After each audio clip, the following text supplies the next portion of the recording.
Film Nagar road number 45 లోని బాలకృష్ణ ఇంటికి 6 అడుగుల మేర మార్కింగ్ చేశారు అధికారులు. వాళ్ళ పరిస్థితి రోగుల్లో ఉన్నాం మనం. నమస్తే folks, welcome to my channel. Folks, మనిషి తనుండే ఇల్లుని మారుస్తాడు, వాడే వాహనాన్ని మారుస్తాడు, చేతిలో ఉన్న ఫోన్ని మారుస్తాడు, చివరికి స్నేహితులని కూడా మారుస్తాడు. అయినా దుఃఖంలోనే ఉంటాడు, ఎందుకంటే తనని తాను మార్చుకోడు కాబట్టి. అసలు ఈయన మార్చెప్పడానికి గల కారణం నటుడు, రాజకీయ నేత నందమూరి బాలకృష్ణ తెలంగాణలో హైడ్రా తెలుగు సినీ ఇండస్ట్రీ ప్రముఖుల్ని టార్గెట్ చేస్తున్నట్లు తెలుస్తుంది. ఇప్పటికే నాగార్జునకి సంబంధించిన కన్వెన్షన్ ని రాత్రికి రాత్రే బుల్డోజర్లతో కూలగొట్టించారు. అయితే ఓవైసీ బ్రదర్స్ తమ కట్టడాలన్నింటినీ FTL పరిధిలోనే నిర్మించిన హైడ్రా వాటి జోలికి మాత్రం పోకపోవడం చూస్తే రేవంత్ రెడ్డి ప్రభుత్వం అస్మదీయులకి ఒకలా తస్మదీయులకి మరోలా వ్యవహరిస్తుందంటూ నెటిజన్లు తమ అభిప్రాయాన్ని వ్యక్తం చేస్తున్నారు. ఇక తాజాగా బాలకృష్ణ ఇల్లుని టార్గెట్ చేస్తూ రోడ్డు విస్తీర్ణంలో భాగంగా కొంత భాగాన్ని కూల్చడానికి బాలయ్య ఇంటిపై హైడ్రా అధికారులు మార్క్ చేసి త్వరలోనే కూల్చే పనుల్ని కూడా స్టార్ట్ చేస్తున్నట్లు తెలుస్తుంది. నిజంగానే బాలకృష్ణ గవర్నమెంట్ ల్యాండ్ ని కబ్జా చేశాడా? బాలయ్య ఆత్మహత్య ప్రయత్నం చేయడానికి గల కారణాలేంటి? బెల్లంకొండ సురేష్ మీద కాల్పులు ఎందుకు జరిపాడు అనే నమ్మలేని నిజాన్ని ఈ వీడియోలో చెప్పడానికి నేను ప్రయత్నిస్తాను. మీరు మాత్రం ఈ వీడియోని పూర్తిగా చూడండి. నందమూరి బాలకృష్ణ అలియాస్ బాలయ్య. ఇతను 1960 జూన్ 10న తమిళనాడులోని మద్రాసులో జన్మించాడు. తండ్రి నందమూరి తారక రామారావు, తల్లి బసవ తారకమ్మ. ఇతనికి 6 అన్నయ్యలు, ఒక తమ్ముడు, 4 సిస్టర్స్ కూడా ఉన్నారు. అలా తన తండ్రి సినిమాల్లో స్టార్ హీరోగా, ప్రొడ్యూసర్గా, డైరెక్టర్గా ఉండడంతో ఆర్థికంగా మంచి పొజిషన్లో ఉండేవారు. ఇక బాలకృష్ణ చిన్నప్పటి నుండి సినిమా వాతావరణంలో పెరగడంతో తనకి కూడా సినిమాల్లో యాక్ట్ చేయాలని ఇంట్రెస్ట్ ఏర్పడింది. ఇదిలా ఉంటే బాలకృష్ణ తన స్కూలింగ్ ని చెన్నైలోని కృష్ణస్వామి హయ్యర్ సెకండరీ స్కూల్లో చదివాడు. చదువుల్లో చురుగ్గా ఉన్న బాలకృష్ణ తరచూ తన తండ్రి మూవీస్ లోని డైలాగ్స్ ని చెబుతూ ప్రాక్టీస్ చేయడం చూసిన ఎన్టీఆర్ గారు బాలకృష్ణని తన సినీ వారసుడిగా తీసుకురావాలని డిసైడ్ అయ్యారు. అలా బాలకృష్ణ 14వ ఏటకి తాతమ్మ కళ అనే మూవీలో చైల్డ్ ఆర్టిస్ట్ గా నటించడం ద్వారా తన సినీ అరంగేట్రం చేపించారు. ఇక అలా హరికృష్ణ గారికి కూడా సినిమాల్లో నటించాలనే ఇంట్రెస్ట్ ఉండడంతో 14 ఏళ్ల బాలకృష్ణని 19 ఏళ్ల హరికృష్ణ గారిని హీరోలుగా రామ్ రహీం అనే మూవీని సుబ్బారావు గారి డైరెక్షన్ లో చేపించగా ఆ మూవీ రిలీజ్ అయి ఓకే టాక్ తెచ్చుకుంది. ఇక ఆ మూవీలో హరికృష్ణ గారి కంటే బాలకృష్ణ లుక్స్ బాగుండడంతో ఎన్టీఆర్ గారు ఎక్కువగా బాలకృష్ణకి సపోర్ట్ చేస్తూ అన్నదమ్ముల అనుబంధం, వేములవాడ భీమకవి, దానవీర సూరకర్ణ, అక్బర్ సలీం, అనార్కలి అని బాలకృష్ణ ఎన్టీఆర్ గారితో 23 మూవీస్ లో యాక్ట్ చేస్తూ మంచి గుర్తింపును పొందారు. ఇక అలా ఒకవైపు సినిమాల్లో యాక్ట్ చేస్తూనే మరోవైపు హైదరాబాద్ లోని నిజాం కాలేజీలో తన బీకామ్ డిగ్రీని పూర్తి చేశారు. అలా తన డిగ్రీ పూర్తవగానే బాలకృష్ణతో ఎన్టీఆర్ గారు తన కాంబినేషన్ లో కాకుండా సోలో హీరోగా లాంచ్ చేయాలని డిసైడ్ అయి మంచి స్టోరీ కోసం వెతకడం మొదలెట్టారు. ఇక అలా బాలకృష్ణని హీరోగా లాంచ్ చేసే ముందే తనకి పెళ్లి చేయాలని డిసైడ్ అయ్యారు. ఎందుకంటే సినిమాల్లో నటించేటప్పుడు హీరోయిన్లతో ప్రేమలో పడి కెరియర్ ని నాశనం చేసుకుంటారని, ఇండస్ట్రీలో ఉండే హీరోయిన్లని తమ ఇంటి కోడలిగా తీసుకురాకూడదని అమ్మాయిని వెతికే పనిలో పడ్డారు.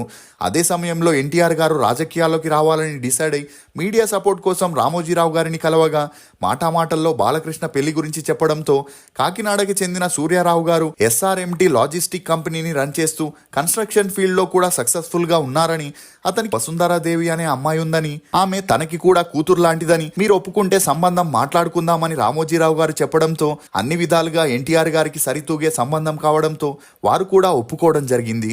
అలా 1982లో బాలకృష్ణకి వసుంధరాదేవి గారికి గ్రాండ్ గా పెళ్లి జరిపించగా వీరి అన్యోన్య సంసారానికి గుర్తుగా బ్రహ్మిని, తేజస్విని అనే అమ్మాయితో పాటు మోక్షజ్ఞ అనే కొడుకు కూడా జన్మించాడు. ఇదిలా ఉంటే బాలకృష్ణని హీరోగా లాంచ్ చేసేందుకు ఇండస్ట్రీలో ఉండే డైరెక్టర్స్, ప్రొడ్యూసర్స్ ఎగబడడం మొదలెట్టారు. అలా తమిళ్ డైరెక్టర్స్ అయిన భారతి, వాసు సాహసమే జీవితం అనే స్టోరీని చెప్పగా ఎన్టీఆర్ గారికి అది బాగా నచ్చి ఆ మూవీని చేసేందుకు గ్రీన్ సిగ్నల్ ఇచ్చారు. అలా ఈ మూవీ 1984 జనవరి 1న రిలీజ్ అయి హిట్ అయింది. ఇక అదే సంవత్సరం వచ్చిన డిస్కో కింగ్ కూడా రిలీజ్ అయి ఓకే టాక్ తెచ్చుకోవడంతో ఆ వెంటనే కె విశ్వనాథ్ గారితో జనని జన్మభూమి అనే మూవీని చేయగా అది రిలీజ్ అయి ఓకే టాక్ తెచ్చుకున్న వీటిలో ఏ మూవీ కూడా బాలకృష్ణకి స్టార్డమ్ తీసుకురాలేకపోయింది. ఇక ఈ క్రమంలోనే కోడి రామకృష్ణ గారు ఎన్టీఆర్ గారితో మంగమ్మ గారి మనవడు స్టోరీని చెప్పగా ఆ మూవీతో బాలకృష్ణ కెరియర్ మారిపోతుంది అనుకున్నారు. ఇక అలా అనుకున్నట్లే ఆ మూవీ రిలీజ్ అయి సూపర్ డూపర్ హిట్ అవ్వడంతో పాటు బాలకృష్ణకి జనాల్లో మంచి క్రేజ్ ని తీసుకొచ్చింది. ఇదిలా ఉంటే 1983 నుండి ఎన్టీఆర్ గారు రాజకీయాల్లో బిజీ అయి సినిమాలకి సంబంధించిన అన్ని నిర్ణయాలని బాలకృష్ణకే వదిలేశారు. దీంతో హిట్స్ అండ్ ఫ్లాప్స్ తో సంబంధం లేకుండా బాలకృష్ణ కంటిన్యూస్ గా మూవీస్ చేస్తూ దూసుకుపోతున్నప్పుడే కథానాయకుడు మూవీ టైంలో విజయశాంతిని కలవడం, అలా వీరిద్దరికి మంచి పరిచయం పెరిగి ఆ పరిచయం కాస్త నిదానంగా స్నేహంగా మారి వీరిద్దరూ కలిసి పట్టాభిషేకం, దేశోద్ధారకుడు, భార్గవరాముడు, సాహస సామ్రాట్, మువ్వా గోపాలుడు, భానుమతి గారి మొగుడు, ముద్దుల మామయ్య అని బ్యాక్ టు బ్యాక్ 16 సినిమాల్లో నటిస్తూ క్లోజ్ గా ఉండేవారు.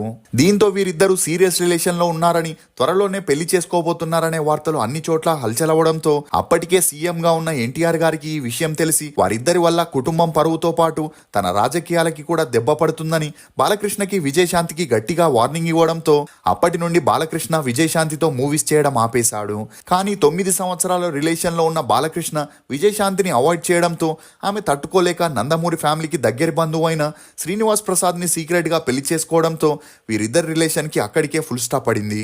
ఇక ఇదిలా ఉంటే చిరంజీవి గారు ఖైదీ, ఛాలెంజ్, దొంగ, జ్వాల అని బ్యాక్ టు బ్యాక్ మూవీస్ చేస్తూ జనాల్లో మంచి క్రేజ్ని తెచ్చుకొని స్టార్ హీరోగా ఎదగడంతో 1985 నుండి బాలయ్యకి చిరంజీవికి స్టార్ వార్ మొదలైందనే చెప్పొచ్చు. ఇక బాలయ్య ఒకవైపు నిప్పు లాంటి మనిషి, ముద్దుల కృష్ణయ్య, దేశోద్ధారకుడు, అపూర్వ సహోదరులు అని చేస్తే మరోవైపు చిరంజీవి గారు వేట, చంటబ్బాయి, రాక్షసుడు, ఆరాధన అని చేస్తూ తమ ప్రత్యేక అభిమానుల్ని సంపాదించుకున్నారు. కానీ బాలయ్యకి 1994 నుండి 1998 వరకు ప్రాపర్ హిట్ లేక మరోవైపు చేసిన అన్ని మూవీస్ ఫ్లాప్ అవుతుండేవి. ఇందుకు కారణం స్టోరీ సెలెక్షన్ లో ఇంట్రెస్ట్ చూపించకపోవడం, ప్రతిసారి సెంటిమెంట్, లవ్ ఎమోషన్సే ఉండడంతో బాలయ్య అభిమానులకి కాస్త నిరాశ కలిగింది.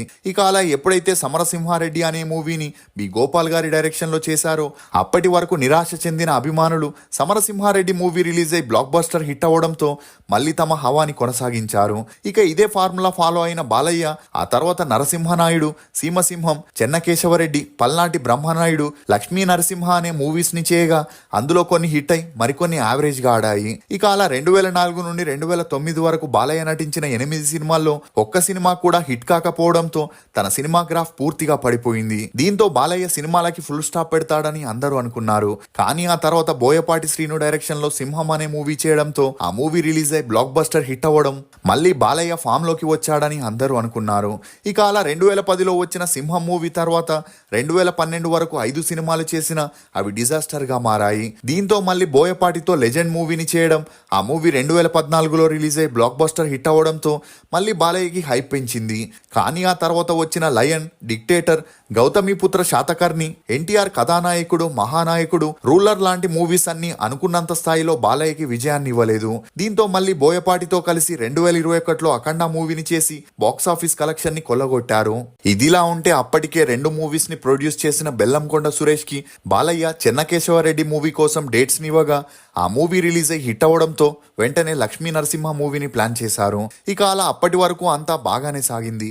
కానీ ఆ మూవీ షూటింగ్ టైంలో యాక్షన్ సీక్వెన్స్ చేసేందుకు బెల్లంకొండ సురేష్ ఫైట్ మాస్టర్ అడిగిన ఎక్విప్మెంట్స్ ఇవ్వకుండా ఖర్చు ఎక్కువ అవుతుందని నెగ్లెక్ట్ చేయడంతో ఫైట్లో యాక్ట్ చేస్తుండగా బాలయ్య కింద పడి తన కాలికి సివియర్గా గాయం తగలడంతో అప్పటికప్పుడే బాలయ్యని హాస్పిటల్లో చేర్పించి ట్రీట్మెంట్ ఇవ్వగా డాక్టర్స్ ఇకపైన తను ప్రాపర్గా నడవలేడని, ఆపరేషన్ చేసిన ఛాన్సెస్ తక్కువగా ఉన్నాయని చెప్పడంతో బాలయ్య నిదానంగా డిప్రెషన్లోకి వెళ్ళిపోయారు.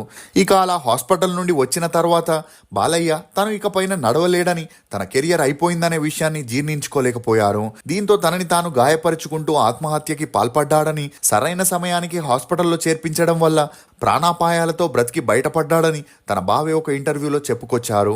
ఇక అలా రోజు రోజుకి డిప్రెషన్లోకి వెళ్ళిన బాలయ్య 2004 జూన్ 3వ తేదీన బెల్లంకొండ సురేష్ని పార్టీ చేసుకుందామని పిలవగా అందుకు బెల్లంకొండ సురేష్ తనతో పాటు సత్యనారాయణ అనే వ్యక్తిని కూడా పార్టీకి తీసుకెళ్లడం, పార్టీ స్టార్ట్ అయిన కొద్దిసేపటికే మాటా పెరిగి బాలయ్య అప్పటికే తన దగ్గర ఉన్న గన్నుతో సురేష్ని, సత్యనారాయణ గారిని కాల్చగా ఆ శబ్దానికి కుటుంబ సభ్యులు వచ్చి బాలయ్యని ఆపేందుకు ప్రయత్నించారు. అలా ఆ గొడవలో బాలయ్యతో పాటు వసుంధరాదేవి గారికి కూడా గాయాలవ్వడంతో నలుగురిని హాస్పిటల్లో చేర్పించారు. ఇక బెల్లంకొండ సురేష్ ఇచ్చిన కంప్లైంట్ ఆధారంగా బాలయ్యపై కేసుని నమోదు చేసి కోర్టులో సబ్మిట్ చేయగా కోర్టు ఇతనికి 14 రోజుల రిమాండ్ ని విధించింది.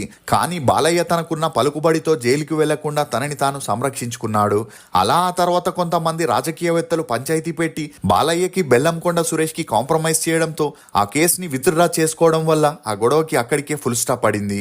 ఇదిలా ఉండగా 2014లో బాలయ్య టీడీపీ పార్టీ నుండి రాజకీయాల్లోకి ఎంట్రీ ఇచ్చి హిందూపూర్ నుండి ఎమ్మెల్యేగా గెలిచి తన సత్తా ఏంటో చాటుకున్నాడు. అలా 2024 ఎలక్షన్స్ లో పోటీ చేసి వరుసగా 3 సార్లు ఎమ్మెల్యేగా గెలవడంతో ఒకవైపు సినిమాలు, మరోవైపు రాజకీయాలు చేసుకుంటూ కెరియర్ లో బిజీగా ఉంటున్నారు. ఇదిలా ఉంటే ఇప్పటికే బాలయ్యకి తన తండ్రి నుండి హైదరాబాద్ లో పలు చోట్ల ల్యాండ్స్, హోటల్, ఇల్లు, చెన్నైలో కాంప్లెక్సెస్, హౌసెస్ అని అప్పట్లోనే 200 కోట్ల ఆస్తి రాగా, ఆ తర్వాత real estate, classic Infotech, NBK films, colleges, schools అనే బిజినెస్లను చేస్తూ 2000 కోట్ల నెట్వర్త్ ని కలిగి ఉన్నారని చెప్పొచ్చు.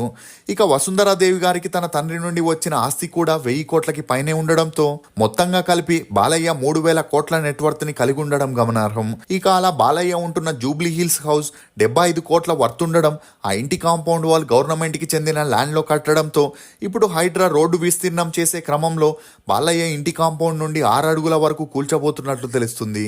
ఇదిలా ఉంటే బాలయ్య తన సినీ వారసుడిగా తన కొడుకు మోక్షజ్ఞాన్ని తీసుకురావాలని ప్రశాంత్ వర్మ డైరెక్షన్ లో సింబా అనే మూవీతో లాంచ్ చేస్తున్నట్లు తెలుస్తుంది. ఇప్పటి వరకు బాలయ్య తన 48 ఏళ్ల కెరియర్ లో 107 సినిమాల్లో నటించి తన నటనకు గాను 3 నంది అవార్డ్స్ తో పాటు 6 ఫిలింఫేర్ అవార్డ్స్ ని, 2 సైమా అవార్డ్స్ ని అందుకున్నారు. మీకు బాలకృష్ణ నటించిన సినిమాల్లో ఫేవరెట్ ఏదనేది కమెంట్ సెక్షన్ లో తప్పకుండా తెలియజేయండి. ఫోక్స్, అమ్మా నాన్న ఉంటే బంధం తెలుస్తుంది, అమ్మ లేకపోతే బాధ తెలుస్తుంది, నాన్న లేకపోతే బాధ్యత తెలుస్తుంది, ఇద్దరూ లేని రోజు బ్రతకంటే ఏంటో తెలుస్తుంది. ఇది ఫోక్స్ నటుడు బాలకృష్ణ గురించి కొన్ని నమ్మలేని నిజాలు. ఈ వీడియో మీద మీ అభిప్రాయాన్ని కమెంట్ సెక్షన్ లో తప్పకుండా తెలియజేయండి. మేము చేసిన ఈ వీడియో మీకు నచ్చినట్లయితే ఒక లైక్ ద్వారా మీ సపోర్ట్ ని మాకు తెలియజేయండి. For more interesting videos please subscribe to CR voice. Thank you.